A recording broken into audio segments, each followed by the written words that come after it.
এই যে বাড়ানপাড়া দৌড়াই দিয়েছে, বাড়ানপাড়া দৌড়াই দিয়েছে এই মুহূর্তে কুট্টাপাড়া কুট্টাপাড়া বাড়ানপাড়া নিঃসরাইল আর এরা হইলে উত্তর কুট্টাপাড়া। আর উত্তর কুট্টাপাড়া। এই মুহূর্তে ঝগড়া প্রায় ঘন্টা অনেকের উপর হবে। অন্ধকার, আসলে কিছু দেখা যাচ্ছে না। অন্ধকার, এই অন্ধকারের মধ্যে আসলে বলা যায় না। ঝগড়াটা না করে ভালো, ঝগড়াটা না করে ভালো। এই মুহূর্তে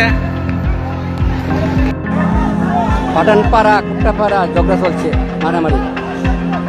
পাঠানপাড়া কুট্টাপাড়া।